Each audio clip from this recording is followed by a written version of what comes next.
Good morning, जय Hind to everyone. मैं दुर्गेश शाही, मुख्यमंत्री विद्या पोर्टल योजना पर आपका हार्दिक स्वागत करता हूं।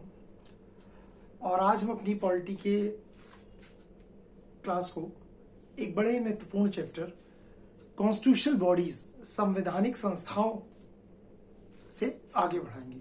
आज का जो हमारा मुख्य विषय होगा चर्चा का वो ये चैप्टर है कॉन्स्टिट्यूशनल बॉडीज। अक्सर कॉन्स्टिट्यूशनल बॉडीज और नॉन कॉन्स्टिट्यूशनल बॉडीज, संवैधानिक संस्थाएं और गैर संवैधानिक संस्थाओं पर अक्सर बड़े महत्वपूर्ण प्रश्न बनते हैं। और कुछ बड़ी महत्वपूर्ण संस्थाएं संविधान में जिनका जिक्र किया गया है वो कॉन्स्टिट्यूशनल बॉडीज के अंतर्गत आती हैं, और कुछ ऐसी संस्थाएं जो बड़ी महत्वपूर्ण है परंतु संविधान में उनका जिक्र नहीं किया गया है, वह नॉन कॉन्स्टिट्यूशनल बॉडीज यानी कि गैर संवैधानिक संस्थाओं के अंतर्गत आते हैं। आज की क्लास में हम चर्चा करेंगे उन संस्थाओं की जिनका जिक्र या जिनका विवरण या जिनका डिस्कशन वह कॉन्स्टिट्यूशन में किया गया है। ऐसी कुछ प्रोमिनेंट संस्थाओं में एक है निर्वाचन आयोग, इलेक्शन कमीशन। ठीक, संविधान के भाग 15 में आर्टिकल 324 टू 329, अनुच्छेद 324 से 329 के बीच निर्वाचन आयोग का जिक्र किया गया है। तो देखते हैं कि भाई क्या रोल है इलेक्शन कमीशन का इस भारतीय शासन प्रणाली में। जैसे हमें पता है कि भारत में जो शासन की प्रणाली है वो लोकतांत्रिक प्रणाली है, डेमोक्रेटिक प्रणाली है ना। और लोकतांत्रिक प्रणाली का जो सबसे मूलभूत तत्व होता है, जो सबसे मेन एलिमेंट होता है, या जो आप ये बोलिए कि डेमोक्रेसी का जो बेस होता है वो होता है निर्वाचन अर्थात इलेक्शन, है ना। भाई निर्वाचन लोकतंत्र का आधार होता है। निर्वाचन के बिना लोकतंत्र की कल्पना ही नहीं की जा सकती। ठीक, निर्वाचन जो है वह लोकतंत्र का आधार है ना। निर्वाचन यानी इलेक्शन के बगैर आप लोकतंत्र की कल्पना ही नहीं कर सकते। भाई लोक का तंत्र, जनता का शासन कैसे होगा? जब जनता के द्वारा चुने गए प्रतिनिधि सत्ता पर आएंगे, सत्ताशीष होंगे, और तभी तो जन कल्याण योजनाओं का निर्माण होगा। यही मूलभूत अंतर था हमारा आजादी से पहले की जो शासन व्यवस्था थी और आजादी के बाद की शासन व्यवस्था में। ये लोकतंत्र जो है मेन अंतर इसी का था। तो जो लोकतंत्र का आधार है वो निर्वाचन है। निर्वाचन सबसे महत्वपूर्ण कड़ी है। जितना ईमानदारी और सफलतापूर्वक ढंग से जिस देश में निर्वाचन को संपन्न कराया जाता है, इलेक्शन को, उतना ही उस देश में लोकतंत्र मजबूत होता है। ठीक, तो इसी निर्वाचन, इसी इलेक्शन, इसी लोकतंत्र के आधार को मजबूत करने का या प्रोटेक्ट करने का जो दायित्व है वो इस इलेक्शन कमीशन के ऊपर है, निर्वाचन आयोग, जिसको आज हम चर्चा करेंगे। ठीक, आर्टिकल 324 से 329 के बीच में निर्वाचन पूरे इलेक्शंस का जिक्र किया गया है। आर्टिकल 324 में इलेक्शन कमीशन का जिक्र किया गया है। अभी हम देखेंगे कि उसकी संरचना कैसी है, क्या है। तो इलेक्शन कमीशन जो कि अनुच्छेद 324 में इसका जिक्र किया गया है, तो जैसे मैंने बताया कि अगर संविधान में किसी संस्था का जिक्र हो तो वो कौन सा आयोग होता है? संवैधानिक आयोग। ठीक, कॉन्स्टिट्यूशनल बॉडी होती है। तो निर्वाचन आयोग जो है एक कॉन्स्टिट्यूशनल बॉडी है। 25 जनवरी 1950 को इसका गठन किया गया। 25 जनवरी 1950 को भारतीय निर्वाचन आयोग का गठन किया गया। वर्तमान में इसी 25 जनवरी को हम नेशनल वोटर्स डे के रूप में मनाते हैं। 2011 से हमने इस दिवस को मनाना चालू किया है। ये आपका करंट की दृष्टि से भी बड़ा महत्वपूर्ण है। अक्सर जो यूपीपीसीएस, यूपीएससी या और भी स्टेट पब्लिक सर्विस कमीशन के पेपर होते हैं उसमें अक्सर डेज पे काफी क्वेश्चन आते हैं कि किस दिन कौन सा दिवस मनाया जाता है, और ये दिवस को बहुत बार पूछा भी जा चुका है। तो नेशनल वोटर्स डे यानी कि राष्ट्रीय मतदाता दिवस इसी 25 जनवरी को मनाया जाता है, क्योंकि इसी दिन निर्वाचन आयोग की स्थापना हुई थी। सुकुमार सेन भारत के पहले निर्वाचन आयुक्त थे, मुख्य निर्वाचन आयुक्त सुकुमार सेन। तो आइए देखते हैं कि भाई निर्वाचन आयोग की जो संरचना है वो कैसी है। जैसे मैंने आपको बताया कि निर्वाचन आयोग 25 जनवरी 1950 को गठित किया गया और इस निर्वाचन आयोग का जो मुख्य कार्य था वह था चुनाव का, कुछ चुनाव है उनका नियंत्रण, निर्देशन, अधीक्षण करना। निम्नलिखित चुनाव का कौन कौन से?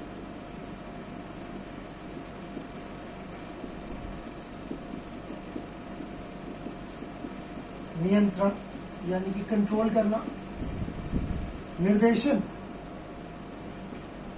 डायरेक्शन, अधीक्षण सुपरविजन। तो देख लेते हैं क्या कार्य है। नियंत्रण करना, कंट्रोल करना, निर्देशन डायरेक्ट करना, अधीक्षण अर्थात सुपरविजन करना। किन किन चुनाव के लिए वह सारे कार्य करता है? वह सर्वप्रथम राष्ट्रपति का चुनाव, आपको पता है निर्वाचन आयोग करता है। उपराष्ट्रपति का चुनाव,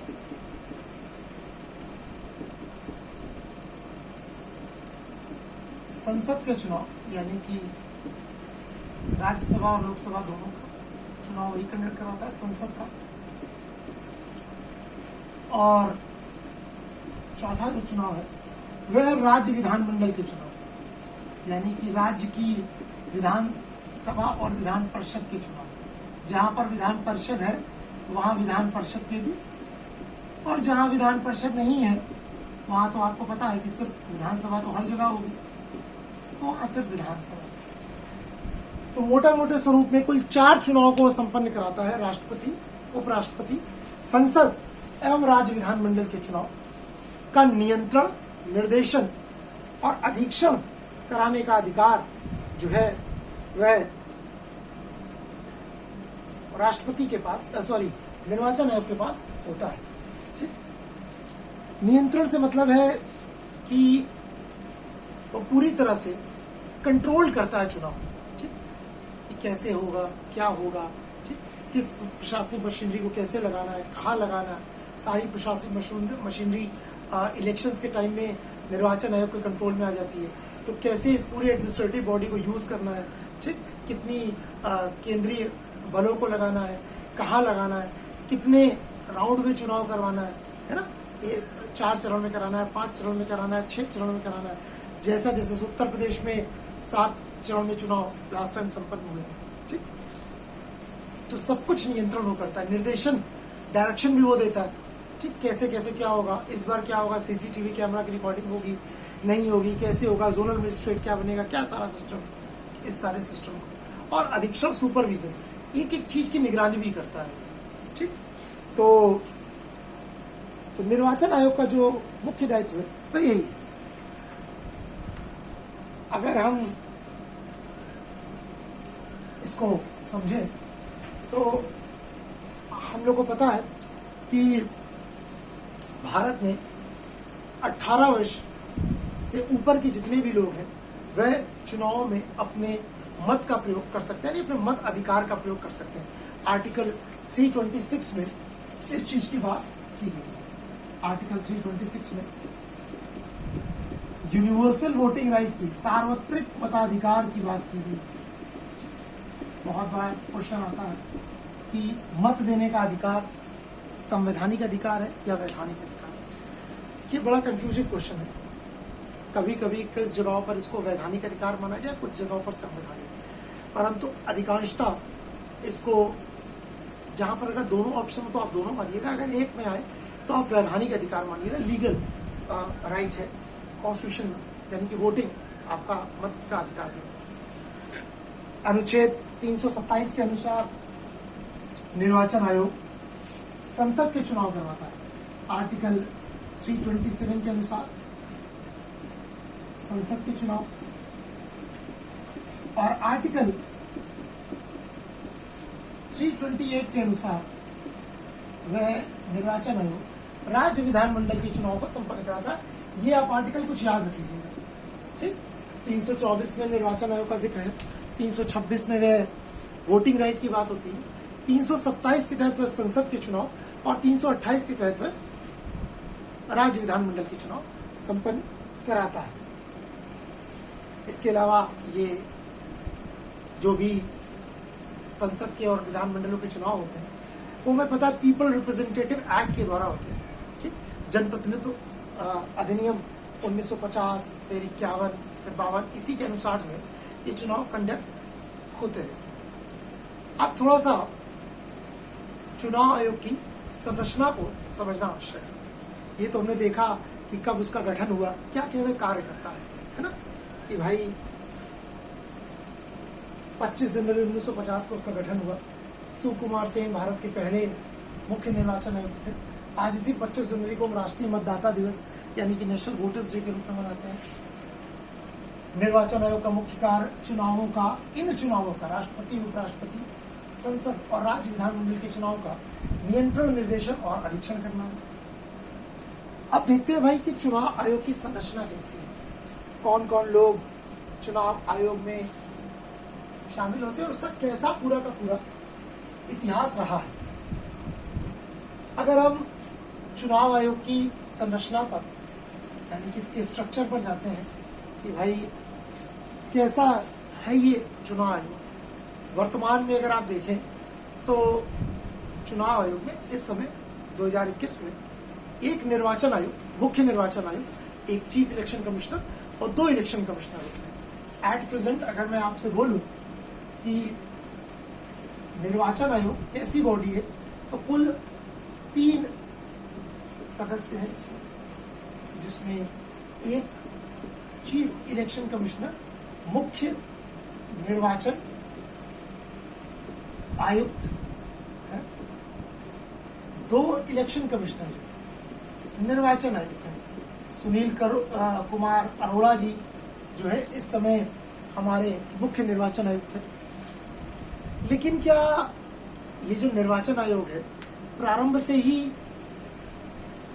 3 सदस्य था या मल्टी मेंबर्स कमीशन था? ये जो हमारा इलेक्शन कमीशन है क्या शुरू से मल्टी मेंबर इलेक्शन कमीशन था? कब हुआ ये मल्टी मेंबर इलेक्शन कमीशन? क्या ऐसी परिस्थितियां थी? क्या सारी चीजें? आइए इसको थोड़ा सा जिस्ट में समझते हैं। 1950 में इसका गठन हुआ, मैंने आपको बताया 25 जनवरी 1950। 1950 से लेकर 1989 तक ये सिर्फ एक सदस्य था। एक सदस्य से मतलब ऐसा नहीं कि सिर्फ एक ही मेंबर था, एक सदस्य से मतलब है एक ही निर्वाचन आयुक्त था, एक ही इलेक्शन कमिश्नर था इसमें।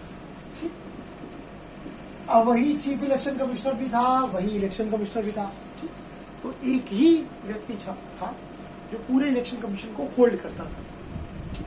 ये व्यवस्था कब तक चली? देश यानी कि 1950 जब इलेक्शन कमीशन का गठन हुआ तब से लेकर 1989 तक। लेकिन 61वें संविधान संशोधन 61st कॉन्स्टिट्यूशन अमेंडमेंट 1989 के द्वारा राजीव गांधी जी की सरकार थी उस समय, मतदान करने की उम्र को घटाकर मतदान करने की उम्र पहले 21 वर्ष थी, इसको घटाकर 18 वर्ष कर दिया गया। तो जब मतदान 18 वर्ष कर दिया, याद रखिएगा बहुत बार क्वेश्चन आता है, अगर आप रिवाइज पेपर देखेंगे तो क्वेश्चन बहुत बार आता है, किस सन में मतदान करने की उम्र 21 से घटाकर 18 वर्ष की गई? तो 1989 किस कॉन्स्टिट्यूशन अमेंडमेंट के तहत की गई? तो 61st कॉन्स्टिट्यूशन अमेंडमेंट। ठीक, किसकी सरकार थी? तो राजीव गांधी जी की सरकार थी। तो जब इसको 21 से 18 कर दिया गया तो काफी बड़ी मात्रा में वोटर्स और जुड़े। तो जब वोटर्स और जुड़े तो जाहिर सी बात है निर्वाचन आयोग पर प्रेशर और पड़ा।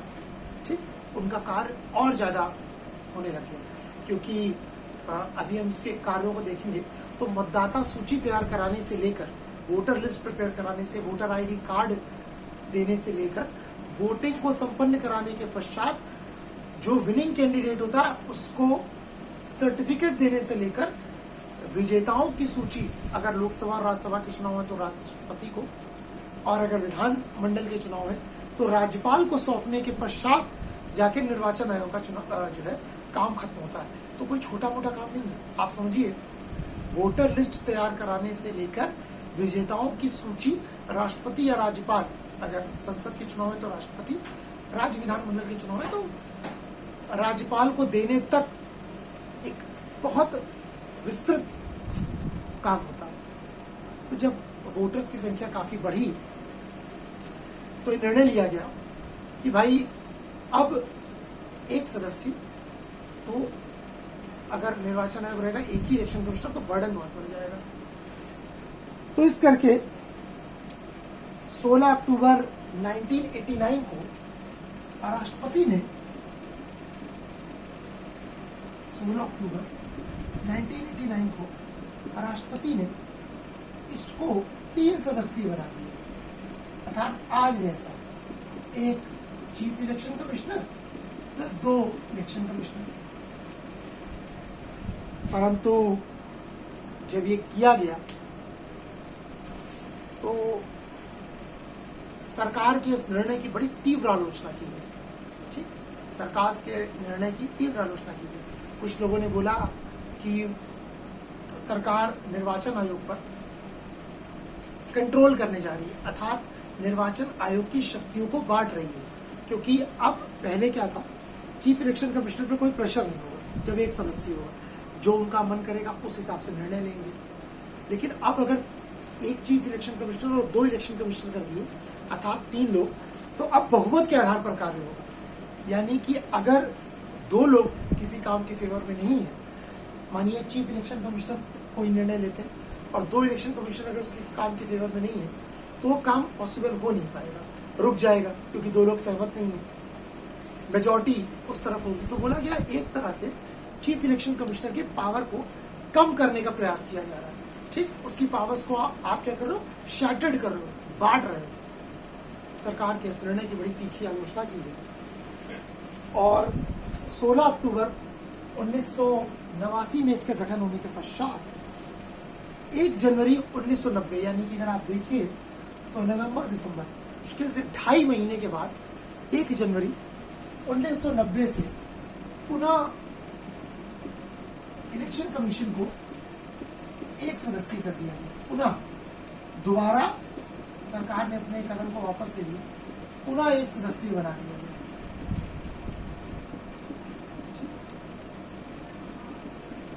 पुनः 1 सदस्य बना दिया गया। लेकिन हुआ क्या, जब 1989 में राष्ट्रपति ने इसमें 2 इलेक्शन कमिश्नर्स को और जोड़ा था, तो उसमें 2 इलेक्शन कमिश्नर थे। उनमें एक थे SS धनोआ साहब और एक थे VS सहगल साहब।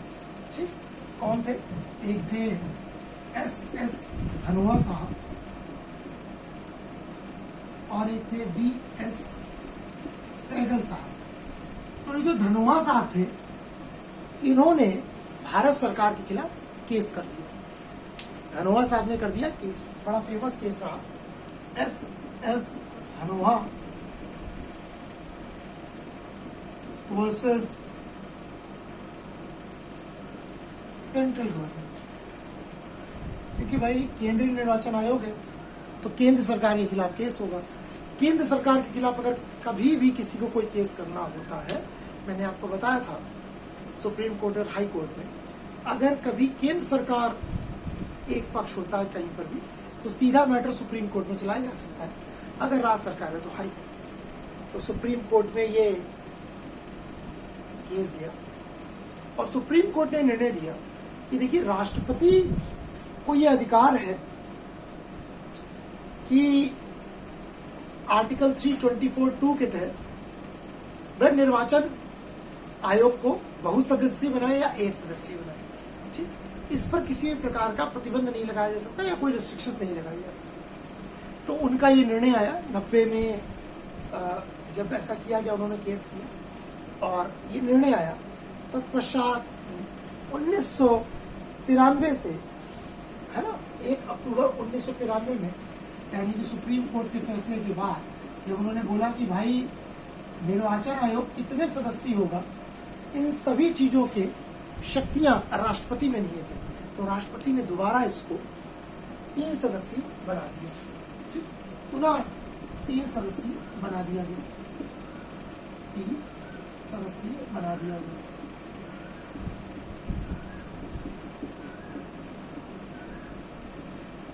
तब से लेकर आज तक 1 अक्टूबर 93 से लेकर आज 2021 तक निर्वाचन आयोग जो है वह मल्टी मेंबर्स कमीशन के रूप में देखा जाता है।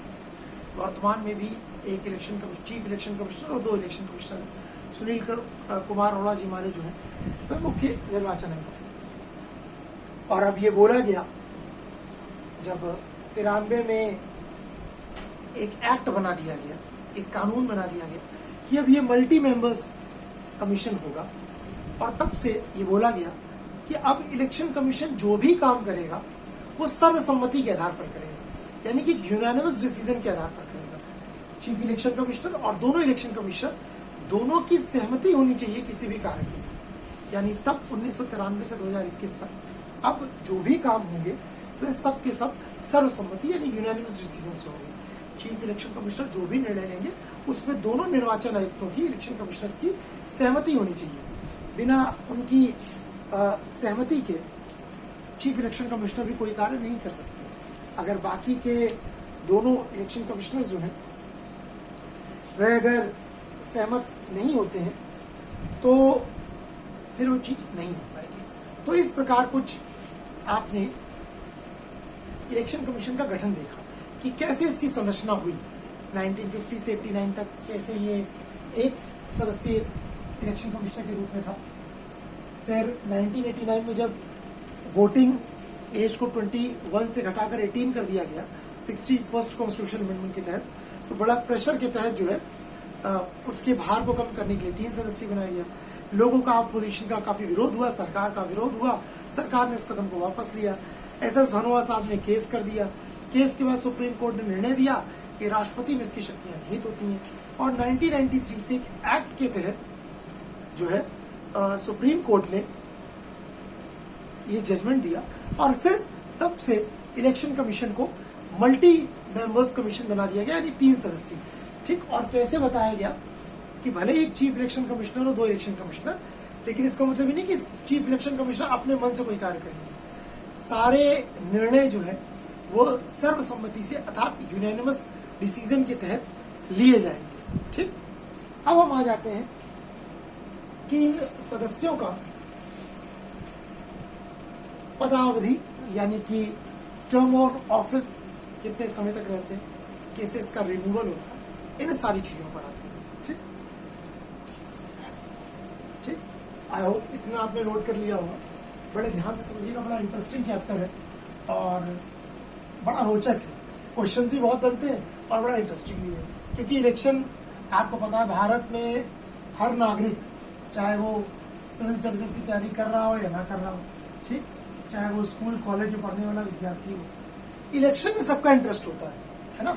अब इलेक्शन में इंटरेस्ट होना एक बात है, लेकिन इलेक्शन का ज्ञान भी तो होना चाहिए, कैसे चुनाव संपन्न होते हैं, कैसे चुनाव कंडक्ट कराए जाते हैं, क्या सारी चीजें। तो भाई टर्म ऑफ ऑफिस क्या है, आइए इसको समझते हैं। इसकी भी एक अपनी यात्रा है। वर्तमान में अगर आप आएंगे तो जो चीफ इलेक्शन कमिश्नर है उनका जो कार्यभार है वो 6 वर्ष या 65 वर्ष की आएंगे। चीफ इलेक्शन कमिश्नर का कितना, 6 years और 65 years एज। इन दोनों में जो भी पहले आ जाए, अर्थात मानिए अगर कोई व्यक्ति 58 साल की उम्र में देश के चीफ इलेक्शन कमिश्नर बने, तो फिर वो ऐसी परिस्थिति में पहला कौन सा टर्म पड़ रहा है, 6 साल, 64 साल में उनको रिटायर होना पड़ेगा। तब वो ये नहीं बोलेंगे कि भाई 65 साल तक का रिटायरमेंट है, नहीं, 6 वर्ष अर्थात 65 वर्ष की आयु जो भी दोनों में से पहले पूर्ण हो जाए। अगर कोई 58 वर्ष का बना, अब वो 65 साल तक रहेगा, तब तो इस क्लॉज का उल्लंघन हो जाएगा। तो वो 64 में रिटायर हो जाएंगे। लेकिन अगर कोई व्यक्ति 62 वर्ष की उम्र में चीफ इलेक्शन कमिश्नर बना तो फिर वो 65 साल की उम्र में रिटायर हो जाएगा। तो इस तरह उसका कार्यकाल 3 साल का ही हुआ, है ना। अब वो ये नहीं बोल सकता कि कार्यकाल 6 वर्ष, दो भी जो भी दोनों में पहले हो जाए। और जो 2 निर्वाचन आयुक्त अलग हैं इलेक्शन कमिश्नर, उनका कार्यकाल भी 6 वर्ष का है, लेकिन एज फैक्टर उनका 62 ईयर्स का है। या तो 6 साल या तो 62 साल, जो भी दोनों में से पहली आयु वो पूर्ण कर ले ये। लेकिन ऐसा नहीं कि 6 वर्ष और 65 वर्ष का जो कार्यकाल है 6 वर्ष का, ये शुरू से ही था। अगर आप पहले के शुरू के दोनों भारत के मुख्य निर्वाचन आयुक्तों को देखेंगे, चीफ इलेक्शन कमिश्नर्स को, जैसे उन्होंने बताया कि 1950 से 89 तक तो वो सिंगल बॉडी था, है ना। एक ही इलेक्शन कमिश्नर होते थे, वही इलेक्शन कमिश्नर भी थे, वही चीफ इलेक्शन कमिश्नर भी थे। तो जो पहले सुकुमार सेन थे वो तकरीबन 8 साल तक रहे। सुकुमार सेन जो है वो जब निर्वाचन आयोग का गठन हुआ 1950 से 1958 तक रहे। इसी प्रकार दूसरे जो इलेक्शन कमिश्नर थे के.वी. सुंदरम साहब, वो भी बड़े लंबे समय तक रहे, वो भी 58 से 67 तक रहे। के.वी. सुंदरम साहब वह भी 1958 से 1967 तक रहे।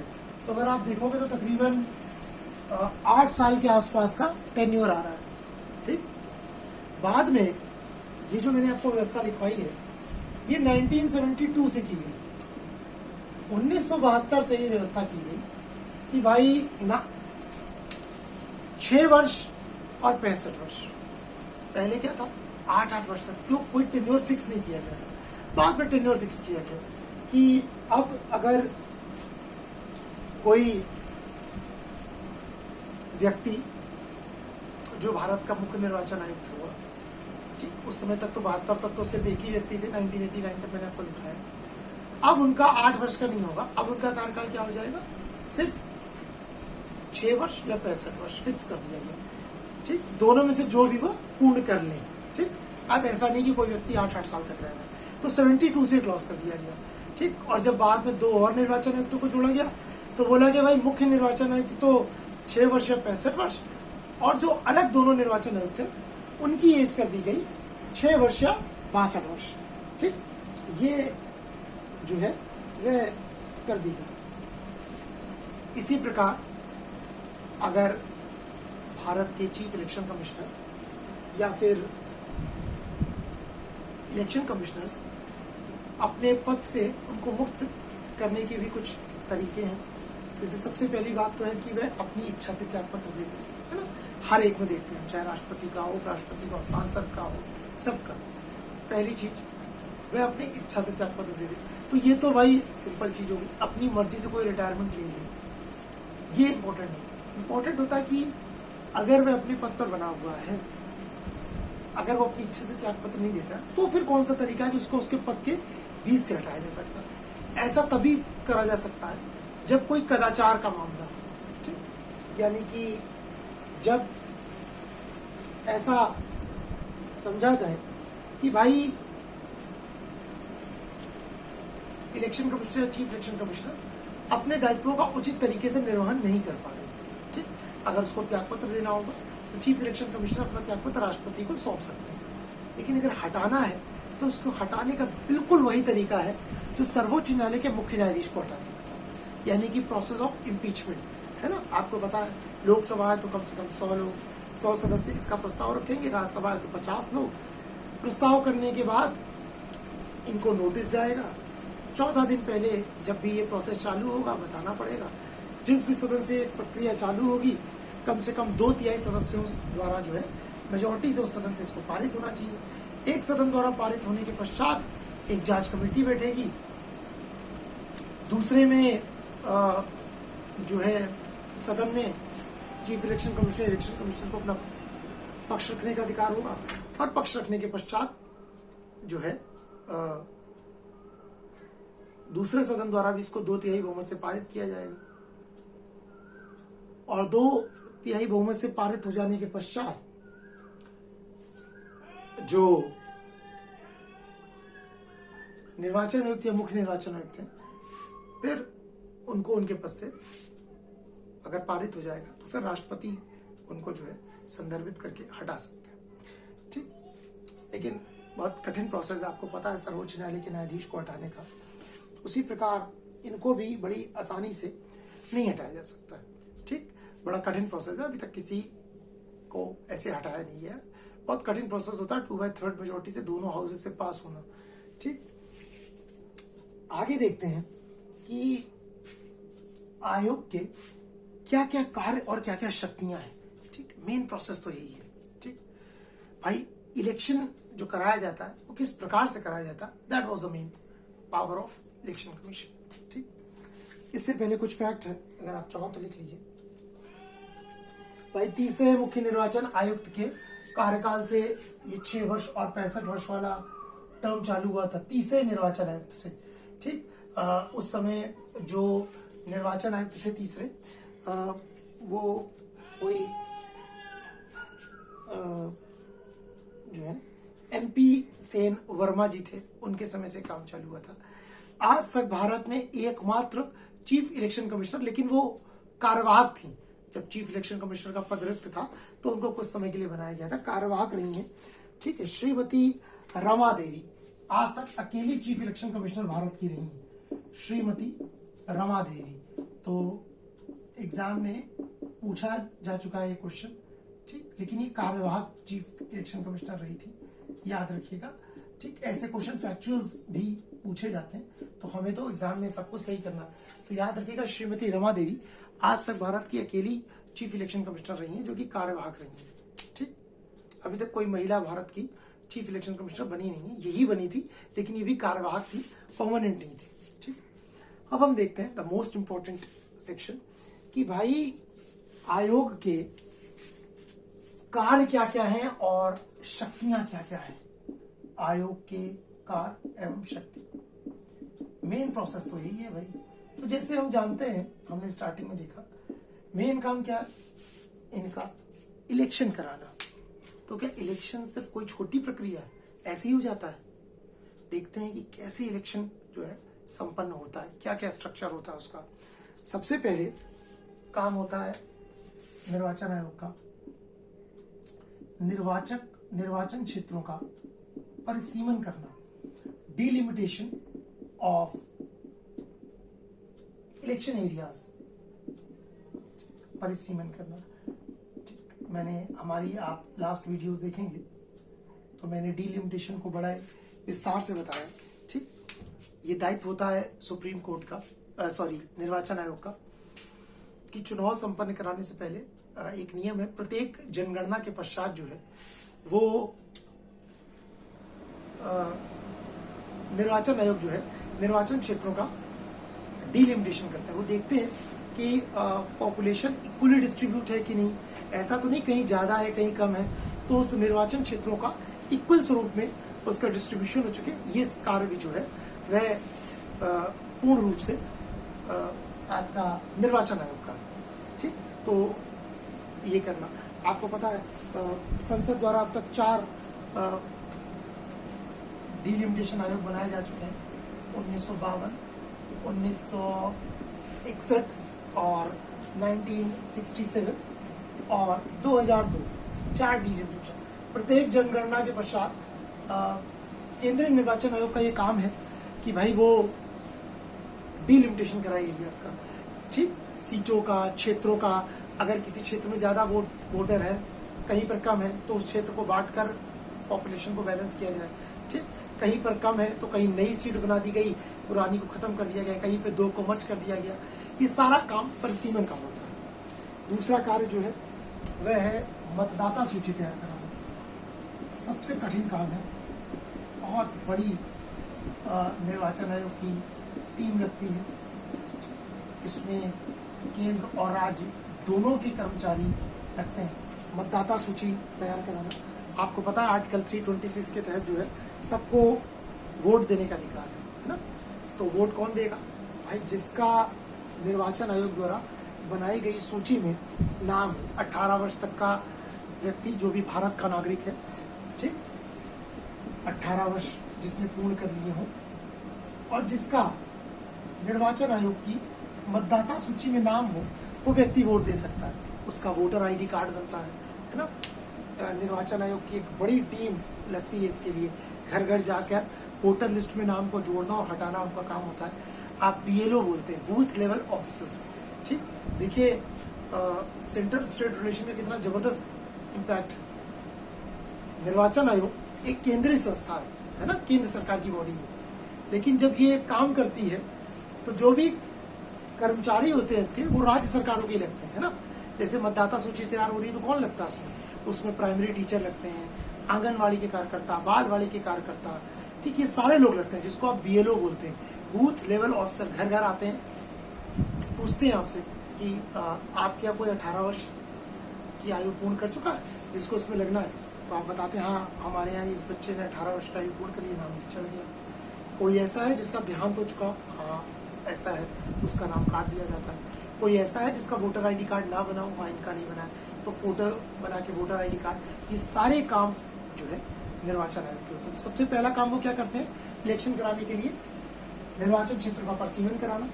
दूसरा है मतदाता सूची तैयार कराना। तीसरा काम है which is very very important is वह है राजनीतिक पार्टियों को मान्यता देना। भाई जो राजनीतिक दल है उनको मान्यता देने का काम भी निर्वाचन आयोग करता है ना। आपने सुना होगा कि नेशनल पार्टी हैं हम, है ना, कोई कहता है हम स्टेट पार्टी हैं। कैसे पता चलता है, कौन उनको मान्यता देता है? ये सब लोग पीपल रिप्रेजेंटेटिव एक्ट 1951 की धारा 19A के तहत जो है निर्वाचन आयोग ये काम करता है। पीपल रिप्रेजेंटेटिव एक्ट, जनप्रतिनिधित्व की धारा, रिप्रेजेंटेटिव एक्ट 1951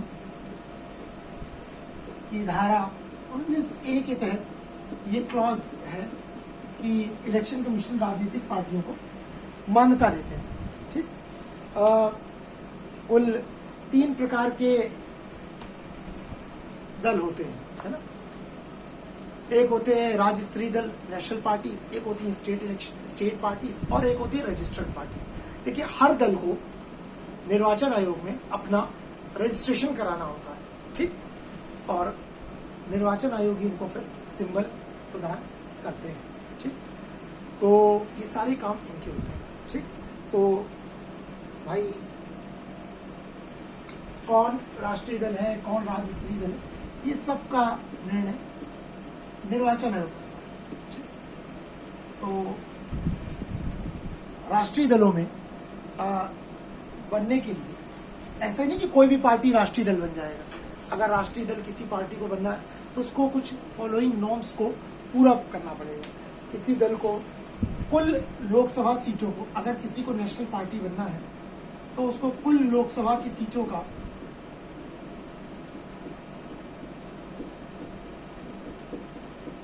2%, यानी कि जैसे 545 सीटें हैं तो उसका जो भी 2% आए, ये कम से कम 3 राज्यों से जीतना आवश्यक है।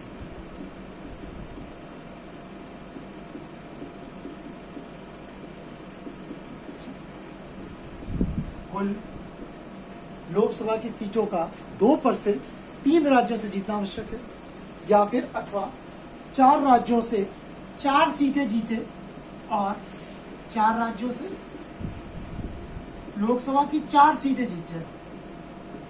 आपको लगेगा सर ये ज्यादा आसान है, लेकिन 6% वोट के साथ इनमें से जो भी ये क्लॉज पूरा कर लेता है उसको नेशनल पार्टी का दर्जा, राष्ट्रीय दल का दर्जा मिल जाता है, ठीक। तो निर्वाचन आयोग कैसे देता है? जिसने कुल लोकसभा की सीटों का 2% 3 राज्यों से जीता हो, ठीक।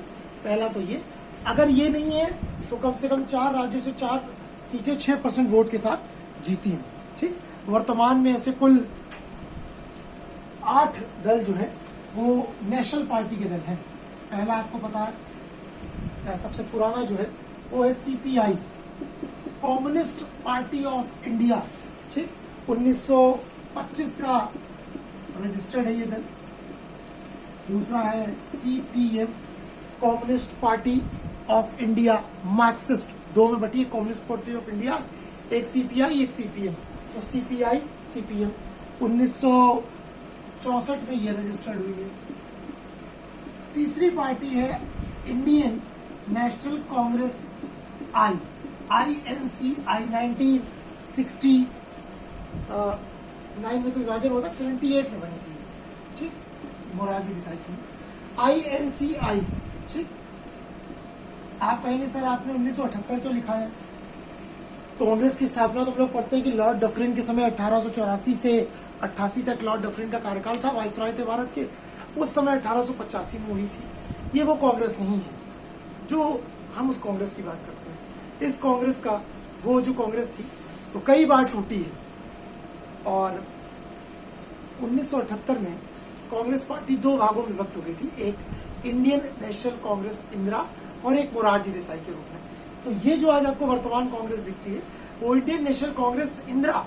इसीलिए आप कभी भी कांग्रेस पार्टी का स्लोगन पूरा देखिए, पार्टी का नाम तो लिखा रहता है INCI, और 1978 में उसका रजिस्ट्रेशन किया गया, Indian National Congress, I for Indira, Indira Gandhi बनी। एक मोरारजी देसाई के रूप में टूट गई थी, वो तो खत्म हो गई, तो यही बची। तो 1970 तो 3 हो गई। चौथी है आपकी भारतीय जनता पार्टी, ठीक, कमल का फूल जिसका निशान है, हम लोग को पता है सबके। इनका हसिया थोड़ा है, इनका हसिया और कटिया है जिससे गेहूं काटते हैं। कांग्रेस का हाथ का पंजा है, बीजेपी का कमल का फूल। पांचवी पार्टी है बहुजन समाज पार्टी, 1985 में ही ये नेशनल पार्टी बन गई थी, ठीक। बहुजन समाज पार्टी 1985। आपको पता है उत्तर प्रदेश में जो है मुख्य रूप से बड़ा है तो राष्ट्रीय पार्टी है, पर उत्तर प्रदेश में काफी इसका एक समय तक बोलबाला रहा है, आज भी है। बहन मायावती जी जो है इस पार्टी से, इसकी जो राष्ट्रीय अध्यक्ष है, 4 या 5 बार उत्तर प्रदेश की मुख्यमंत्री रह चुकी हैं, ठीक। तो काशीराम जी ने इस पार्टी की स्थापना की थी, और वर्तमान में जो मायावती जी वो इसका पूरा कार्यभार संभालेंगे, ठीक। छठा दल जो है वह है एनसीपी का नाम आप लोगों ने सुना होगा, नेशनल कांग्रेस पार्टी, राष्ट्रवादी कांग्रेस पार्टी इसको बोला जाता है। ये शरद पवार की पार्टी है एनसीपी। ये भी एक राष्ट्रीय पार्टी है। 1998 में इसका रजिस्ट्रेशन हुआ। ये अलग हो गई थी कांग्रेस से। फिर टीएमसी का नाम सुना होगा आप लोगों ने, ये भी 1998 से रजिस्टर्ड है। और 8वीं है पीए संगमा की पार्टी, नेशनल पीपल्स पार्टी, नेशनल पीपल्स पार्टी। सबसे आखिरी में जिस दल को रजिस्ट्रेशन मिला है वो इसी को मिला। किताब चुनाव चिन्ह है। पीए संगमा थे, लोकसभा के पूर्व स्पीकर भी रह चुके हैं भूतपूर्व, उनकी पार्टी है। मेघालय में बड़ी एक्टिव रहती है ये, तो उस पार्टी को भी राष्ट्रीय स्तर का दर्जा मिल चुका है। तो वर्तमान में अगर कोई आपसे पूछे तो कुल 8 राष्ट्रीय पार्टियां हैं। CPI, CPM, INCI, Indian National Congress, BJP, Basapa, NCP, Trinamool Congress Mamata Banerjee वाली, और नेशनल पीपल्स पार्टी। इसका चुनाव चिन्ह किताब है। टीएमसी का एक फूल है, एनसीपी का घड़ी है, बीएसपी का हाथी है, बीजेपी का फूल है, कांग्रेस का पंजा। बाकी दोनों बता चुका हूँ, हसिया हथौड़ा और कटिया जिससे गेहूं काटा जाता है। ये हो गई राष्ट्रीय दल। इस प्रकार से निर्वाचन आयोग जो है वो राष्ट्रीय दलों को दर्जा देता है। इसी प्रकार निर्वाचन आयोग राज्य स्तरीय दलों को भी जो है वो दर्जा प्रदान करता है, ठीक। तो राज्य स्तरीय दलों को भी दर्जा प्रदान करता है, ठीक। तो राज्य स्तरीय दल कैसे कोई पार्टी राज्य स्तरीय होती है? अच्छा, नेशनल पार्टी क्या होता है? नेशनल पार्टी में ये होता है कि भाई जो भी नेशनल पार्टी होगी वो पूरे देश में एक ही सिंबल पर चुनाव लड़ती है, ठीक। यानी जैसे भारतीय जनता पार्टी तो आप देखते हैं पूरे देश में वो कहीं भी चुनाव लड़ेगी तो उसी सिंबल पे चुनाव लड़ेगी, इस पे फूल पे, कमल का फूल है। कांग्रेस पार्टी पूरे देश में हाथ के पंजे पे चुनाव लड़ती है, उसी प्रकार बसपा, उसी प्रकार सपा, उसी प्रकार सपा कह रहा हूँ, एनसीपी, सपा तो स्टेट पार्टी है, ठीक। और राज्य स्तरीय जो दल होते हैं उनका जो सिंबल होता है, जैसे उत्तर प्रदेश में मानिए समाजवादी पार्टी, समाजवादी पार्टी एक राज्य स्तरीय पार्टी है। राज्य स्तरीय पार्टी कैसे बनती है, किस दल को जो है राज्य स्तरीय दल का दर्जा मिलता है, देख लेते हैं। स्टेट पार्टी, अगर किसी दल को, भाई ऐसा नहीं कि हम आप खड़े हुए और हमारे दल को स्टेट पार्टी मिल जाएगी, है ना। आम आदमी पार्टी को स्टेट पार्टी का दर्जा मिला है, क्यों मिला है, देखते हैं क्या उसने वो क्लॉज पूरे किए। तो अगर किसी पार्टी को स्टेट पार्टी बनना है तो उसको राज्य विधानसभा की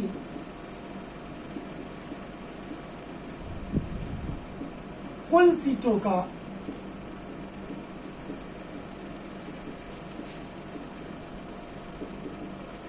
3% या फिर राज्य विधानसभा में कुल 3 सीटें, अथवा राज्य विधानसभा में कुल 3 सीटें,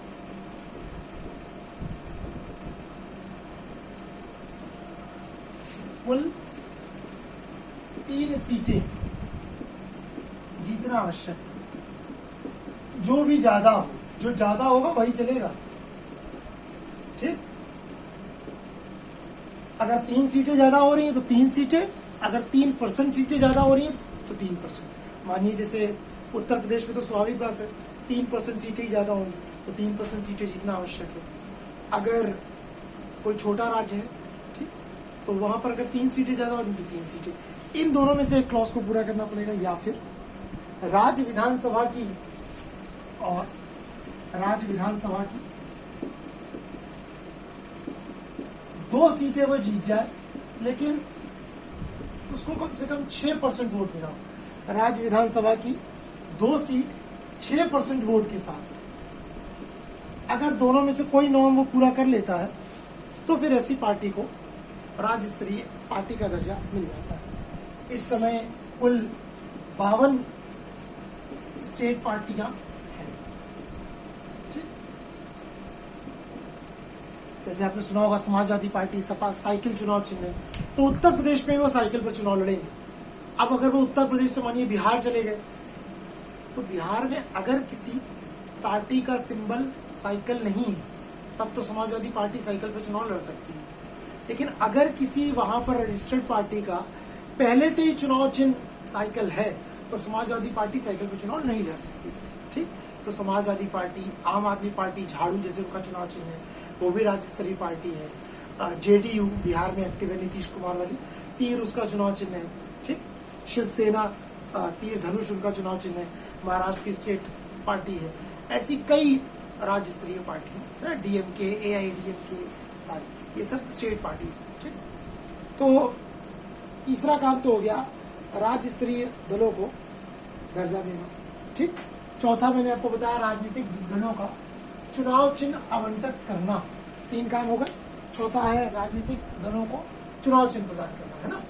इसीलिए जब 2017 के चुनाव में आप लोग को याद होगा समाजवादी पार्टी में, ठीक, एक बड़ी अंतर कलह मच गई थी, है ना, कि भाई शिवपाल यादव जी में और अखिलेश यादव जी में एक कलह मची हुई थी, आपस में क्लैश चल रहा था, होता है राजनीतिक पार्टी में। तो शिवपाल यादव ने अपनी अलग पार्टी बना दी थी। मुलायम सिंह जी थोड़ा सा खफा थे अखिलेश यादव से कि तुमने ऐसा क्यों किया, क्योंकि उनके भाई उनके संघर्ष के साथ थे, साथी थे, तो जो भी चीजें, तो उन्होंने बोला कि सिंबल तो मेरे पास ही रहेगा। तो ये लोग फिर इलेक्शन कमीशन गए कि किसको सिंबल मिलना चाहिए, ठीक। तो काफी क्लैश हो गया था, बाद में फिर मैटर सॉर्ट आउट हो गया, क्योंकि राज्य जो इलेक्शन कमीशन है वही देता है, ठीक है, कि किसको कौन सा अलॉटमेंट होगा, ठीक। जैसे मानिए जो रजिस्टर्ड पार्टी है उसका क्या होगा, उसको तो फिर यही अलॉट करेंगे। तो राजनीतिक दलों को चुनाव चिन्ह प्रदान करें। ठीक, इसके अलावा निर्वाचन का संचालन करना, पूरा इलेक्शन का संचालन करना। मैंने आपको बताया किन किन राष्ट्रपति, उपराष्ट्रपति, संसद एवं विधानमंडल के चुनाव का पूरा सुपरविजन करना, अधीक्षण करना, ये सब करते हैं। कैसे प्रक्रिया चालू होती है? देखिए, सबसे पहले परसीमन होता है। परसीमन के पश्चात मतदाता सूची तैयार होती है। मतदाता सूची तैयार होने के पश्चात, जैसे मानिए 2022 में हम समझते हैं अगले वर्ष उत्तर प्रदेश में चुनाव होने हैं। तो चुनाव कैसे होंगे? अगले वर्ष जब उत्तर प्रदेश में चुनाव होने हैं तो जो निर्वाचन आयोग है वही कार्यक्रम तय करता है कि भाई कब से कब तक चुनाव होंगे। ठीक, लेकिन ऐसा नहीं है, वो सारे दलों को बुलाते हैं। सारे दलों से एक विचार विमर्श होता है कि भाई ये बताइए कि कौन सा समय ज्यादा सूटेबल रहेगा। हम सोच रहे हैं इससे तो जितने भी राजनीतिक दल हैं वह बताते हैं कि नहीं, देखिए इस टाइम मत रखिए, इस टाइम धूप बहुत ज्यादा होगी तो वोटर निकल नहीं पाएगा, इस समय बच्चों के एग्जाम होंगे, तो सेंटर्स निकाले जा सकते हैं, इस समय बरसात जो भी है। तो एक सबकी सहमति से विचार विमर्श करके फिर सबकी बातों को सुन लेते हैं। फिर निर्वाचन आयोग एक कार्यक्रम तय करते हैं। चुनाव कार्यक्रम तय होने के पश्चात आदर्श चुनाव संहिता लागू हो जाती है, moral code of conduct. Moral code of conduct का मतलब होता है कि अब से मोरल कोड ऑफ कंडक्ट लागू होने के बाद अब जो भी राज्य सरकार होगी, ठीक, वो अब कोई नया कार्य नहीं कर सकती, यानी किसी नए कार्य की घोषणा नहीं कर सकती। क्योंकि अक्सर होता है कि पार्टियां लोगों को लुभाने के लिए नई नई स्कीम्स को लॉन्च करती हैं। ठीक, तो ऐसा ना हो तो उस पर रोक लगाई जाती है। फिर राष्ट्रपति, अगर संसद के चुनाव में तो राष्ट्रपति, अगर राज्य विधानमंडल के चुनाव में तो राज्यपाल अधिसूचना जारी करते हैं, नोटिफिकेशन, कि भाई अब से ये चुनाव होंगे। और अधिसूचना जारी करते ही कोड ऑफ कंडक्ट लागू हो जाता है। कोड ऑफ कंडक्ट की अधिसूचना जारी करते ही समस्त राज्य की जो प्रशासनिक मशीनरी है, administrative body, IAS, PCS, IPS, सारे लोग वे सब के सब इलेक्शन कमीशन के कंट्रोल में आ जाते हैं। फिर अब वो इलेक्शन कमीशन के दिशा निर्देशन पर कार्य करते हैं। इलेक्शन कमीशन जिसको चाहे जहां पर भी ट्रांसफर कर सकता है, उनकी पोस्टिंग कर सकते हैं। अब कोई पॉलिटिकल पार्टीज का, यानी कि जो सरकार चल भी रही होगी, उसका कोई प्रेशर नहीं होता है एडमिनिस्ट्रेटिव बॉडीज पर। ठीक, तो वो निर्वाचन आयोग के अनुसार कार्य करना प्रारंभ करते हैं। फिर चुनाव की प्रक्रिया चालू होती है। पार्टीज जिसको अपना कैंडिडेट बनाती है, सारी चीजें। उसके बाद सबसे पहली प्रक्रिया होती है नामांकन की। ठीक, नामांकन पत्र, नॉमिनेशन फाइल होता है। ठीक, आपको पता है जिला अधिकारी जो डीएम होते हैं उनको जिले का मुख्य जो है निर्वाचन अधिकारी, चीफ इलेक्शन ऑफिसर बनाया जाता है। ठीक, रिटर्निंग ऑफिसर भी वही होते हैं। उन्हीं के पास लोग जाकर, आप देखते हैं नामांकन जुलूस लेकर जाते हैं और अपना पर्चा दाखिल करते हैं। इसको नामांकन दाखिल करना सरल भाषा में पर्चा दाखिला बोलते हैं। उसमें जो प्रत्याशी होता है अपने समस्त जानकारी लिखता है, समस्त मेरे नाम, मेरी पत्नी का नाम ये, मेरी शिक्षा इतनी, पुत्र इतने, मेरे पास चल अचल इतनी संपत्ति है। उनमें से अगर कोई भी चीज गलत हुई तो प्रत्याशी का नॉमिनेशन कैंसिल हो सकता है। इसलिए उसमें समस्त सही जानकारी दी जाती है। मैंने आपको एग्जाम्पल आजम खान के पुत्र अब्दुल्ला खान का बताया था कि उनकी एज 25 वर्ष नहीं हुई थी विधानसभा के चुनाव में। उन्होंने गलत हलफनामा नामांकन में दिया था। बसपा का कैंडिडेट उनसे चुनाव हारा और किसी तरह से वो सारी चीजों को कलेक्ट करके वो कोर्ट चले गए, अप्रूव हो गया और उनका फिर नामांकन सदस्यता खारिज हो गई। नामांकन पत्र दाखिल होने के बाद फिर पर्चों की जांच होती है और 2 दिन का समय दिया जाता है कि भाई, अक्सर होता है कुछ लोग जोश में जाके पर्चा दाखिला कराते हैं, है ना, कह रहे भाई ठीक है लाओ कर देते हैं, है ना। तो जोश में अगर पर्चा दाखिला कर दिया तो जोश में पर्चा दाखिला करने के बाद 2 दिन का उनको समय दिया जाता है कि भाई आप अपना पर्चा वापस भी ले लेते हो। अक्सर आप देखते हो कि बहुत सारे लोग ऐसे ही चुनाव में पर्चा दाखिला कर देते हैं नामांकन। फिर तब तक कोई उनको समझाता है, भाई क्या कर रहे हो, जो थोड़ा बहुत पूंजी जोड़ी है सब खर्च हो जाएगी, 50 वोट नहीं मिलेंगे, जमानत अलग जब्त हो जाएगी। ठीक, तो फिर 2 दिन का समय दिया जाता है कि हम अपने पर्चे को चाहो तो वापस भी ले सकते हैं। तो नॉमिनेशन फाइल होने के बाद 2 दिन का समय होता है पर्चा वापसी का। पर्चा जिसको वापस लेना है ले लिया, जिसने नहीं लिया वो प्रत्याशी डिक्लेयर्ड हो गया। नॉमिनेशन यानी नामांकन का पत्र जांच करने के पश्चात फिर चालू होता है चुनाव के लिए प्रचार। कुल 10 दिन का चुनाव प्रचार का समय मिलता है। कितने दिन का? 10 दिन का चुनाव प्रचार का समय मिलता है। कोई भी प्रत्याशी अधिकतम 10 दिन का चुनाव प्रचार कर सकता है। 48 घंटे पहले वोटिंग से मतदान की समाप्ति से 48 घंटे पूर्व प्रचार बंद हो जाएगा। मतदान की समाप्ति से 48 घंटे पूर्व प्रचार बंद हो जाएगा। यानी मानिए आज मानिए जैसे तारीख है, अगर मैं आपको बताऊं, आज तारीख है 8 जून। मानिए 10 जून को वोटिंग है सुबह 7 बजे से और इलेक्शन खत्म होता है शाम को 6 बजे। तो आज 8 जून की शाम को 6 बजे ये प्रचार बंद हो जाएगा, क्योंकि 8 जून से 9 जून तक 6 बजे तक 24 घंटे, 9 जून से 10 जून तक 24 घंटे, यानी 48 घंटे। 48 घंटे पूर्व मतदान की समाप्ति के ये प्रचार जो है वह बंद हो जाएगा। तत्पश्चात वोटिंग होती है। आपको पता है कि जो भी व्यक्ति चुनाव लड़ता है वो एक उससे जमानत राशि जो है रखवाई जाती है। अगर लोकसभा का चुनाव है तो प्रत्येक प्रत्याशी 25,000 रुपये जमानत राशि जमा करता है। लोकसभा में 25,000 रुपये और विधानसभा में 10,000 रुपये। यानी अगर सांसद का चुनाव लड़ना है तो 25,000 और विधायक का चुनाव लड़ना है तो 10,000 रुपये आपको जमानत राशि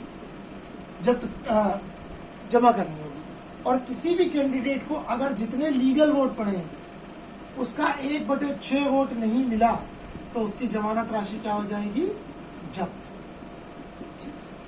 जमानत राशि जब्त। अगर किसी कैंडिडेट को कुल पड़े मतों का 1/6 वोट नहीं प्राप्त हुआ तो फिर जीतने वाला जो भी कैंडिडेट होता है उसको एक सर्टिफिकेट दिया जाता है। वही काउंटिंग के पश्चात डीएम से सर्टिफिकेट मिलता है, वो इलेक्शन कमीशन का सर्टिफिकेट होता है कि भाई ये विनिंग कैंडिडेट है।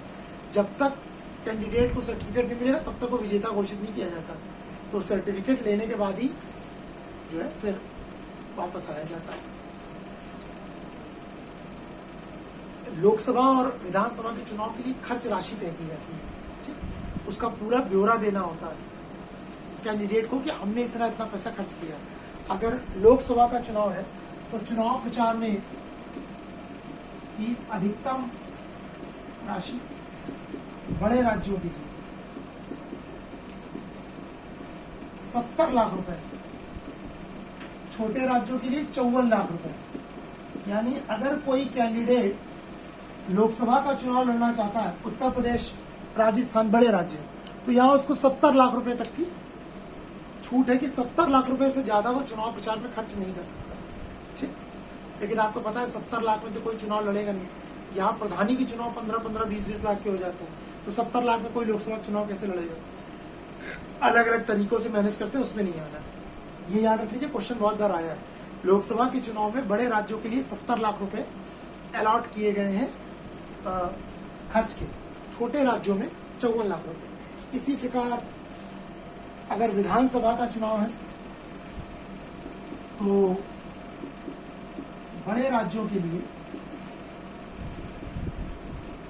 28 लाख रुपए और छोटे राज्य के लिए 25 लाख रुपए। तो 28 लाख और 20 लाख रुपए। बड़े राज्य में अगर किसी को विधायक का चुनाव लड़ना है तो 28 लाख रुपए, छोटा राज्य है तो 20 लाख रुपए तक वह व्यक्ति खर्च कर सकता है चुनाव प्रचार में। और जैसे ही विजेताओं की सूची वह सौंप दी जाती है राष्ट्रपति या राज्यपाल को, निर्वाचन आयोग का पूरा जो रोल होता है वो क्या हो जाता है? समाप्त हो जाता है। तो इस प्रकार से पूरी चुनाव की प्रक्रिया जो है वो निर्वाचन आयोग कंडक्ट कराते हैं। ठीक, तो ये आपका निर्वाचन आयोग हो गया कि किस प्रकार से पूरी प्रक्रिया वे संपन्न कराते हैं, है ना। किस प्रकार से सबसे पहले परसीमन कराना, फिर मतदाता सूची तैयार कराना, तत्पश्चात जो पॉलिटिकल पार्टीज हैं उनको मान्यता देना। ठीक, हमने बताया कैसे 3 प्रकार के दल होते हैं, राज्य स्तरीय दल, नेशनल पार्टी, राष्ट्रीय पार्टियां, राज्य स्तरीय दल, स्टेट पार्टियां और रजिस्टर्ड पार्टीज। तो तीनों दल किस किस प्रकार के होते हैं इसकी चर्चा की। ठीक, फिर कैसे उनको चुनाव चिन्ह आवंटित करना। भाई मानिए कोई बीजेपी से लड़ रहा है, कांग्रेस से लड़ रहा है, समाजवादी पार्टी से लड़ रहा है, तो उसका तो सिंबल फिक्स है। लेकिन कोई इंडिपेंडेंट कैंडिडेट भी तो होते हैं, निर्दलीय प्रत्याशी, उनको कौन प्रदान करेगा? उनको इलेक्शन कमीशन ही प्रदान करते हैं सिंबल।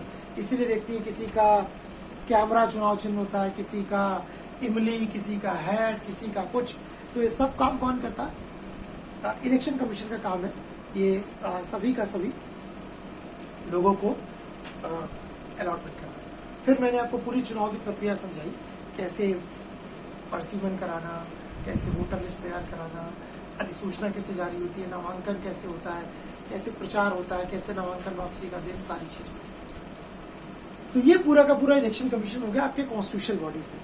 कुछ अन्य और संस्थाएं हैं कॉन्स्टिट्यूशनल बॉडीज में जो बड़ी इंपॉर्टेंट है, जिसमें अगली है यूपीएससी, यानी कि संघ लोक सेवा आयोग और राज्य लोक सेवा आयोग। ठीक, UPSC and state public service commission, दोनों को एक साथ देखेंगे, दोनों का जिक्र भी एक साथ ही किया गया है।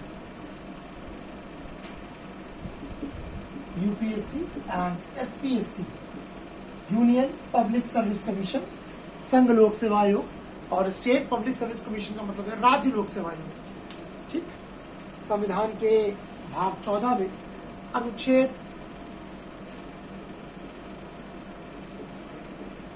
315 से 323 तक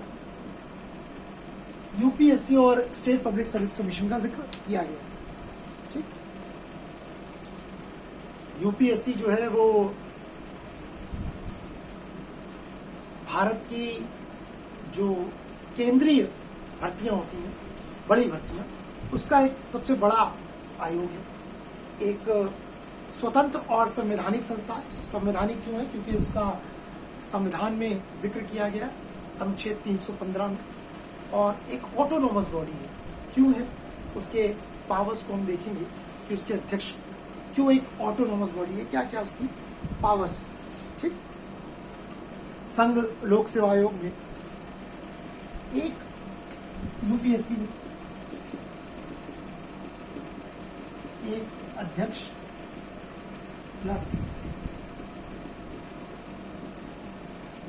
अन्य सदस्य तकरीबन 10 के आसपास जो है, 9 के आसपास सदस्य होते हैं।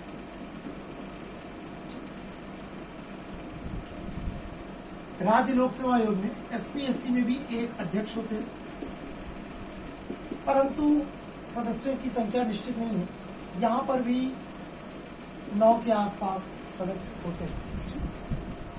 अमूमन 10 सदस्य होता है, जिसमें एक अध्यक्ष होते हैं, बाकी 9 सदस्य होते हैं। जितनी भी आप सेंट्रल गवर्नमेंट की बड़ी भर्तियां जो ऊंचे के पोस्ट होते हैं, जैसे सिविल सर्विसेज के एग्जाम को कंडक्ट कराना, जिसमें आईएएस, आईपीएस, है ना, यूपीएससी कौन कौन से कराता है? केंद्र सरकार की जितनी बड़ी भर्तियां, IAS, IPS, IFS, IFOS, Indian forest service, Indian administrative services, police services, foreign service, forest services, IRS, Indian revenue services, 2 होती हैं, एक आईआरएस आईटी, इनकम टैक्स, और एक सेंट्रल एंड एक्साइज। इसके अलावा कुछ अलाइड सर्विसेज भी होती हैं, आईआरटीएस।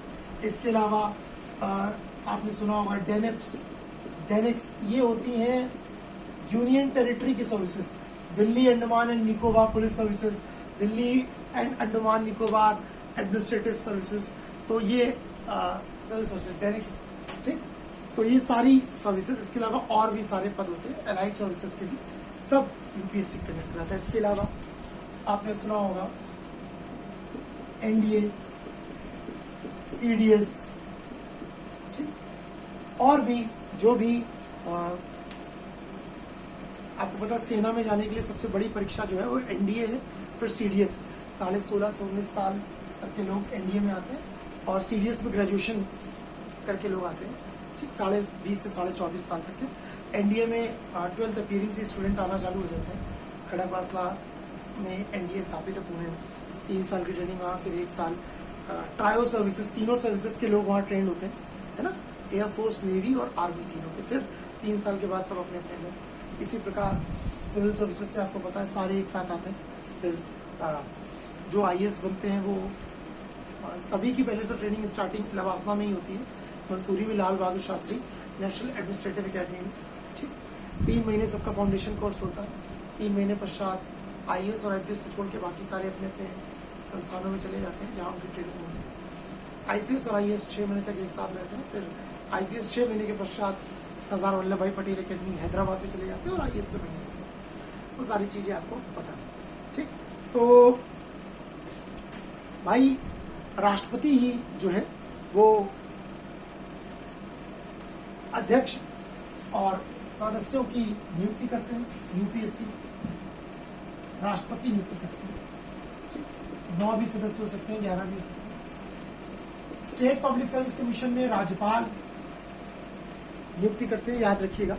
ठीक, यूपीएससी में हमेशा राष्ट्रपति अध्यक्ष और सदस्यों को नियुक्त करेंगे और स्टेट पब्लिक सर्विस कमीशन में राज्यपाल नियुक्ति करते हैं। कोई भी व्यक्ति जो यूपीएससी में का सदस्य बनाया जाएगा वो कम से कम भारत सरकार और राज्य सरकार किसी भी यानी सेंट्रल गवर्नमेंट या स्टेट गवर्नमेंट की नौकरी में कम से कम उसके पास 10 साल का अनुभव होना चाहिए। ठीक, वही व्यक्ति जो है यूपीएससी या स्टेट पब्लिक सर्विस कमीशन में सदस्य बनाया जा सकता है, मेंबर बनाया जा सकता है। ठीक, और या फिर हेड बनाया जा सकता है। ठीक, जो आयोग के अध्यक्ष और सदस्य होते हैं उनका टेन्योर भी 6 वर्ष और 65 वर्ष, जो भी दोनों में से अधिक होता है वही चलता है। यानी एक अध्यक्ष या सदस्य कम से कम 6 साल तक या फिर 65 वर्ष की आयु, जो भी अधिक हो अपना उस स्थिति तक पद धारण करते हैं। ठीक, जैसे पीछे मैंने आपको बताया था। ठीक, इनकी नियुक्ति राष्ट्रपति करते हैं। वे अपना त्यागपत्र भी राष्ट्रपति को संदर्भित कर सकते हैं। ठीक, अगर उनको पहले रिटायरमेंट देना। यहाँ पर भी यही है। स्टेट पब्लिक सर्विस कमीशन में अध्यक्ष और सदस्य भले ही राज्यपाल द्वारा नियुक्त किए जाए, पर अगर राज्य लोक सेवा आयोग के अध्यक्ष और सदस्यों को भी त्यागपत्र देना है तो त्यागपत्र वो राष्ट्रपति को ही देंगे। इस प्रकार यूपीएससी और उसके मेंबर त्यागपत्र जो है राष्ट्रपति को देते हैं, उसी प्रकार राज्य लोक सेवा आयोग के भी अध्यक्ष और सदस्य अपना त्यागपत्र जो है राष्ट्रपति को ही संदर्भित करते हैं। ठीक, तो मैंने आपको टेन्योर बताया 6 वर्ष से 65 वर्ष तक। लेकिन इसके पहले अगर उनको लगता है कि वो अपने दायित्व को नहीं निभा पा रहे हैं तो वो अपनी इच्छा से राष्ट्रपति को त्यागपत्र दे सकते हैं। इसके अलावा कुछ और परिस्थितियां होती हैं जब उनके कार्यकाल के बीच से राष्ट्रपति उनको हटा सकते हैं। जैसे माननीय राष्ट्रपति को ये लगे अगर वो व्यक्ति अध्यक्ष या सदस्य दिवालिया घोषित कर दिया जाए या फिर मानसिक रूप से विक्षिप्त हो गया हो, ठीक, या फिर अपनी जब उसके पद की जो उसकी अवधि है, ड्यूरेशन ऑफ टाइम पीरियड, उसमें अपने कर्तव्यों का निर्वहन ईमानदारी के साथ ना किया हो। ठीक, यानी कि उसको किसी भी कदाचार के मैटर में गिल्टी फाउंड किया गया हो, उसने किसी को अनैतिक प्रकार से लाभ पहुंचाया हो या अपने कर्तव्यों को सही प्रकार से न किया हो, तो उसको उस पद से हटाया जा सकता है। ठीक, लेकिन ये ऐसे नहीं हटा देंगे राष्ट्रपति। अगर उसने कोई कदाचार किया, कदाचार मतलब किसी भी प्रकार का भ्रष्टाचार या अपने दायित्वों का निर्वहन नहीं किया है, तो ये केस जो है सुप्रीम कोर्ट में जाता है। सुप्रीम कोर्ट इसकी जांच करता है। सुप्रीम कोर्ट फिर जो निर्णय देगा वो राष्ट्रपति के लिए बाध्यकारी होता है और फिर राष्ट्रपति वही करते हैं। अगर सुप्रीम कोर्ट ने बोला कि नहीं, इनके खिलाफ कोई ऐसे केसेस फाउंड नहीं हुए, तो फिर अध्यक्ष को नहीं हटाया जाता। अगर ऐसा फाउंड हो गया तो फिर उनको हटा दिया जाता है। ठीक भाई, जो भी मैंने आपको बताया संघ लोक सेवा आयोग के सदस्य हैं उनको राष्ट्रपति नियुक्त करते हैं और राष्ट्रपति ही संविधान की दायरों के अंदर उनको हटा सकते हैं। इसीलिए बोला जाता है कि उनकी जो टर्म है उसको एक सुरक्षा प्राप्त है। ऐसे ही कोई प्रधानमंत्री या कोई भी मंत्री चाहे तो किसी यूपीएससी के अध्यक्ष या सदस्य को नहीं हटा सकता। कौन हटाएगा? हमेशा राष्ट्रपति हटाएंगे, वो भी सुप्रीम कोर्ट की रिकमेंडेशन के बाद, अगर किसी कदाचार जैसे मामले में वो फंसता है तो। ठीक, जो भी यूपीएससी के मेंबर होते हैं उनको सैलरी और वो सब भारत की संसद, भारत की संचित निधि से उनको प्राप्त होती है। जो भी इनकी सैलरी है, खर्चे हैं, संसद में उसमें कोई वोटिंग नहीं होती, ये चीज याद रखिएगा। ठीक, जब यूपीएससी का कोई अध्यक्ष या सदस्य रिटायर होता है तो फिर वो भारत सरकार या किसी राज्य सरकार के अधीन कोई नौकरी नहीं कर सकता। ठीक, या फिर किसी भी पीएसयू में या कहीं पर भी उसका अपॉइंटमेंट जो है वो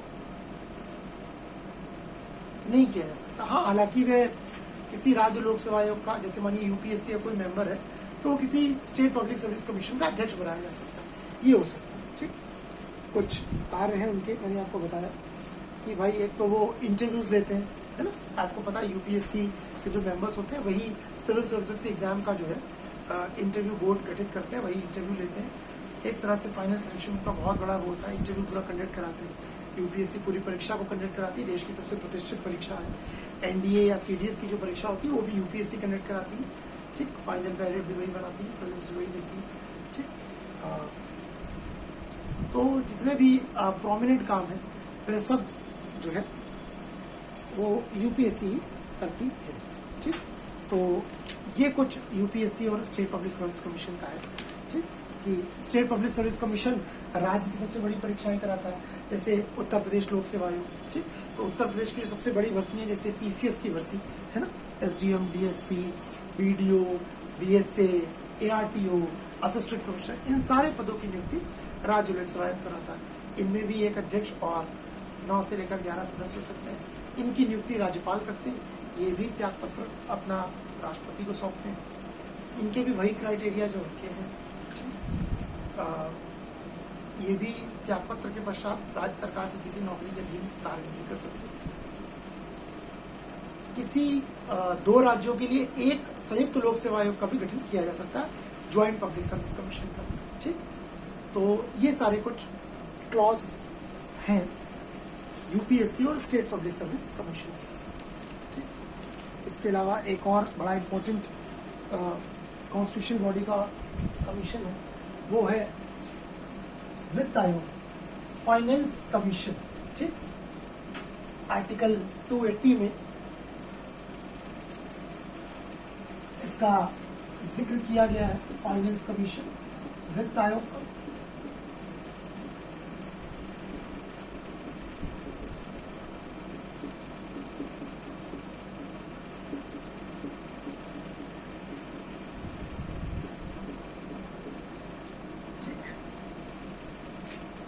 संविधान के अनुच्छेद 280 में वित्त आयोग का जिक्र किया गया। एक अर्धन्यायिक निकाय के रूप में वित्त आयोग की व्यवस्था की गई है। एक अर्धन्यायिक, सेमी जुडिशियल, ऐसा क्यों? अभी देखते हैं क्यों उसको एक अर्धन्यायिक निकाय बोला जाता है। देखिए, वित्त आयोग में भी एक अध्यक्ष और 4 सदस्य होते हैं। वित्त आयोग एक अध्यक्ष, 4 सदस्य, यानी कि कुल मिलाकर 5 सदस्यीय होता है, जिसमें एक अध्यक्ष और 4 सदस्य। राष्ट्रपति नियुक्ति करते हैं। ठीक, कार्यकाल 5 वर्ष होता है। प्रत्येक 5 वर्ष पर राष्ट्रपति एक वित्त आयोग की नियुक्ति करते हैं और कार्यकाल भी इनका 5 वर्ष का होता है। वित्त आयोग का कोई अध्यक्ष जो होगा वह दोबारा भी किसी कार्यकाल के लिए वित्त आयोग का अध्यक्ष नियुक्त किया जा सकता है। कौन कौन से लोग, यानी कि क्या एलिजिबिलिटी क्राइटेरिया होता है वित्त आयोग का अध्यक्ष बनने का, यानी कि सदस्य बनने का, इसको थोड़ा देखते हैं। भाई, कम से कम ऐसा व्यक्ति जो उच्च न्यायालय, हाई कोर्ट के जज बनने की योग्यता रखता हो ऐसा व्यक्ति, इसीलिए इसको बनने की योग्यता रखता है। सेमी जुडिशियल बोलते हैं, अर्ध न्यायिक की योग्यता रखता हो, ऐसे ही कोई व्यक्ति नहीं बन जाएगा। कम से कम वो हाई कोर्ट का जज बनने की योग्यता रखता हो। हाई कोर्ट का जज कौन बन सकता है? जो कम से कम लोअर कोर्ट में 5 साल तक जज रहा हो, या किसी ने 10 साल तक हाई कोर्ट में प्रैक्टिस की हो लॉयर के रूप में, अधिवक्ता के रूप में, ऐसा व्यक्ति हाई कोर्ट का जज बन सकता है। ठीक, तो कोई छोटी मोटी चीज नहीं है। दूसरा, ऐसा व्यक्ति जिसे भारत के लेखा एवं वित्त मामलों का ज्ञान हो। ठीक, ऐसा व्यक्ति जिसे भारत के लेखा एवं वित्त मामलों का ज्ञान हो। दूसरी शर्त पूरी होनी चाहिए। ठीक, तीसरी शर्त क्या भाई? ऐसा व्यक्ति जिसे प्रशासन और वित्तीय मामलों का बहुत ज्यादा अनुभव हो, एडमिनिस्ट्रेटिव और फाइनेंस, प्रशासनिक और वित्तीय मामलों का अनुभव। जब ये वित्तीय मामलों का अनुभवी हो,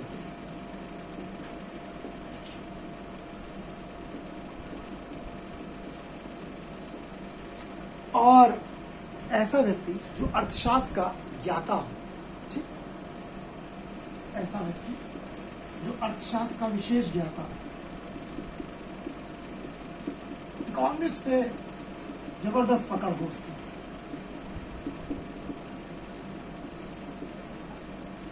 भाई ये अगर कोई 4 क्लॉज रखता है तो ही जाकर वो वित्त आयोग के सदस्य के रूप में नियुक्त हो सकता है। ठीक, तो कोई छोटी मोटी चीज नहीं है, है ना, वित्त आयोग का वो करना। ठीक, अब तक कुल 15 वित्त आयोगों का गठन हो चुका है। ठीक, वित्त आयोग जो है, हमेशा याद रखिएगा, अपनी जो रिपोर्ट है प्रत्येक 5 वर्ष पे इसका गठन होता है, और वित्त आयोग अपनी रिपोर्ट राष्ट्रपति को सौंपते हैं। बहुत बार ये क्वेश्चन आया, राष्ट्रपति फिर इनकी रिपोर्ट दोनों सदनों में प्रस्तुत करते हैं, राज्यसभा और लोकसभा में, फिर वहां उस पर व्यापक जो है विचार विमर्श होता है। ठीक, अब भाई कार्य क्या है वित्त आयोग का? ठीक, ये भी तो समझे भाई, वित्त आयोग का कार्य क्या है। ये तो हमने इसका गठन की संरचना देख ली, और वित्त आयोग अपनी रिपोर्ट बना के जो है वह राष्ट्रपति को सौंप देता है। राष्ट्रपति इसको पार्लियामेंट में रख देता है। ठीक, कि भाई आप इसे विचार करें। लेकिन क्या रिपोर्ट बनाता है, उस रिपोर्ट में लिखा क्या होता है और कार्य क्या है, इतना जो हायर हम लोगों ने नॉर्म्स संविधान में जो तय किए हैं वित्त आयोग के, क्यों किए, क्या काम है इसका? सबसे पहला काम है कि ये सेंट्रल और स्टेट गवर्नमेंट के बीच में शुद्ध करों का बंटवारा करता है ना। राज्य की आमदनी का एक बहुत बड़ा स्रोत वित्त आयोग द्वारा प्रदान किए जाने वाला धन है। वो धन कहाँ से होता है?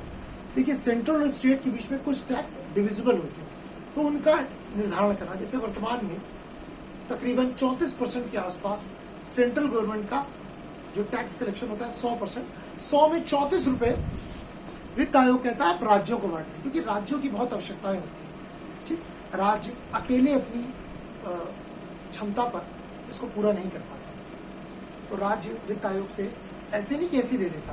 पहले वित्त आयोग जो 5 साल का, जब वित्त आयोग का गठन होता है तो वित्त आयोग की जो टीम है मेंबर्स की, वो हर राज्य में जाती है, उन राज्य के मुख्यमंत्रियों को अपने पास बुलाती है। ठीक, और बोलती है कि भाई बताइए आपकी आवश्यकताएं क्या क्या। अक्सर मुख्यमंत्री जो है अपने बेस्ट ऑफिसर, जिसकी इकोनॉमी पे बड़ी जबरदस्त पकड़ हो, उसको भेजते हैं। फिर वो अपनी डिमांड रखते हैं कि भाई देखिए, जैसे मानिए उत्तर प्रदेश का उदाहरण ले लेते हैं। उत्तर प्रदेश में मुख्यमंत्री अपने बेस्ट ऑफिसर को भेजेंगे जब वित्त आयोग की टीम आएगी, और वो बताएंगे कि भाई देखिए हमारी ये डिमांड्स है, हमें इतना पैसा चाहिए। उत्तर प्रदेश एक बड़ा राज्य है, 24 करोड़ के आसपास की आबादी, आप कल्पना कर लीजिए 24 करोड़, यूरोप के आधे से ज्यादा देश निपट जाए इतने में। ठीक, तो बड़ा फंड चाहिए होता है, हमारी ये डिजायर्स है, तो भाई इतना पैसा चाहिए। तो वित्त आयोग कहता है ठीक है। तो वित्त आयोग ऐसा नहीं कि इनको ऐसे दे देता है, वित्त आयोग फिर इनसे पूछता है ठीक बात है, आप बड़े राज्य हैं, जिस भी राज्य में गया, मानी यूपी, बिहार, पंजाब, गोवा, पूरे देश में घूमते हैं, बोलते ठीक है आपकी इतनी डिमांड है, आपकी इतनी जरूरतें हैं, लेकिन ये बताइए कि जो डिमांड आप केंद्र सरकार से कर रहे हैं तो सही बात है, आप अपनी जरूरतों को पूरा के लिए आप क्या कार्य कर रहे हैं, आपकी क्या एफर्ट्स हैं, आप भी तो अपने एफर्ट्स बताइए कि आपकी क्या एफर्ट्स हैं। तो ऐसा नहीं कि वो उनसे क्वेश्चन नहीं करते, उनसे भी पूछते हैं, उनको सुझाव भी देते हैं कि आप अपनी इनकम के सोर्सेज को भी अलग अलग तरीके से बनाइए। फिर वो लेके जाते हैं रिकमेंडेशंस और फिर अपनी रिपोर्ट को तैयार करते हैं और रिपोर्ट देते हैं। तो पहला काम है केंद्र और राज्यों के बीच में शुद्ध करों का बंटवारा करना। दूसरा कार्य है भाई, पहला है केंद्र और राज्यों के बीच में करों का बंटवारा करना।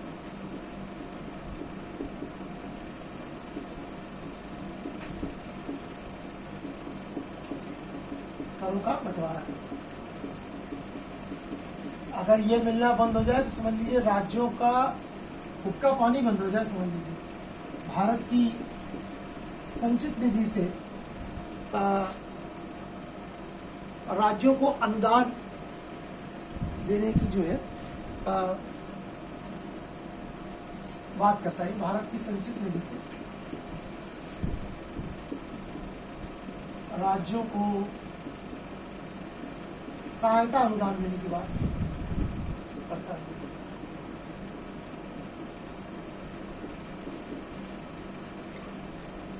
इसके अलावा स्टेट फाइनेंस, जो इसी का एक स्वरूप मैंने आपको बताया था जब पंचायतें पढ़ा था, राज्य वित्त आयोग भी होते हैं। हर स्टेट में अपना फाइनेंस कमीशन भी होता है। आर्टिकल 243(y) के तहत वो पंचायतों और नगर पालिकाओं को भी जो है पैसा वैसा देते रहते हैं। ठीक, फिर राष्ट्रपति को रिपोर्ट सौंपते हैं। राष्ट्रपति ये रिपोर्ट जो है केंद्र सरकार को यानी कि संसद के पास रख देते हैं।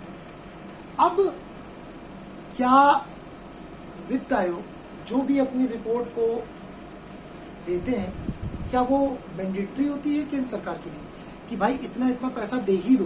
नहीं। देखिए, एक अर्धन्यायिक भूमिका में है, लेकिन एक सलाहकारी भूमिका में। जो फाइनेंस कमीशन है एक एडवाइजरी बॉडी भी है। ये सलाह देता है केंद्र सरकार को कि देखिए आप ये चीजें करिए। राज्यों को भी सलाह देता है कि अगर आपको इतनी जरूरत है, मानिए आपके राज्य को 100 रुपए की जरूरत है, तो आपने बोल दिया कि 80 रुपए केंद्र दे दे, तो कैसे दे सकता है? उसको तो पूरे देश को, जितने राज्य हैं 28 राज्य, उनको पैसा बांटना है। फिर केंद्र सरकार के अपने भी तो बहुत बड़े बड़े दायित्व हैं। तो राज्य स्टेट फाइनेंस कमीशन जो रिपोर्ट सौंपता है, वो जरूरी नहीं कि केंद्र सरकार इसको मंजूर कर ही ले। वो सलाहकारी भूमिका में होता है कि देखिए मेरे हिसाब से आपको राज्यों को इतना पैसा देना चाहिए। आप मानिए वित्त आयोग ने बोला, तो जरूरी नहीं कि मान ही ले। हो सकता है उन्होंने बोला हो कि 40 रुपए दे दो, केंद्र सरकार ने बोला भाई 40 तो नहीं दे पाएंगे, हम 30 रुपए दे पाएंगे। तो राज्य वित्त ने कहा देखिए 30 पे तो काम नहीं चल पाएगा, आप थोड़ा सा, तो फिर माना गया चलो ना 40 ना 30, एक काम करते हैं 34 रुपए दे देते हैं। बोला ठीक, राज्यों को भी सलाह देता है कि अपनी इनकम और बढ़ाइए। तो एक सलाहकारी भूमिका में ये होता है। केंद्र सरकार की मैंडेटरी नहीं होता, परंतु अधिकांशतः केंद्र सरकार इनकी रिपोर्ट्स को अक्सर जो है मान लेती है कि अगर 10 रिकमेंडेशन करते हैं तो आप मानिए 8 रिकमेंडेशन की मान ली जाती है। अब तक कुल 15 वित्त आयोगों का गठन हो चुका है। अब तक कुल 15 वित्त आयोगों का, फाइनेंस कमीशन का गठन हो चुका है। वर्तमान में एनके सिंह 15वें वित्त आयोग के अध्यक्ष हैं। पहले वित्त आयोग के अध्यक्ष केसी नियोगी जी थे। पहले वित्त आयोग के अध्यक्ष केसी नियोगी, दूसरे के संथानम, और वर्तमान में 15वां वित्त आयोग चल रहा है एनके सिंह। 14वें वित्त आयोग के अध्यक्ष वाई के रेड्डी जी थे। वाई के रेड्डी जी थे, याद रख लीजिएगा, थोड़ा फैक्चुअल क्वेश्चन है, पूछ लीजिएगा। तो ये एक तरह से पूरा का पूरा वित्त आयोग की भूमिका है। वर्तमान में 34% की सिफारिश वित्त आयोग ने की है केंद्र सरकार से बांटने के लिए। तो केंद्र सरकार अपने कुल टैक्सेस का, जो डिविजिबल टैक्सेस है, यानी 100 रुपए से कलेक्शन का 34 रुपए राज्यों को बांट देती है। अक्सर राज्य आरोप लगाते हैं कि केंद्र हमें कम पैसा दे रहा है। तो वित्त आयोग भी समझाता है कि भाई केंद्र सरकार के पास भी बहुत बड़े बड़े कार्य हैं, कोई छोटे मोटे कार्य नहीं है, है ना।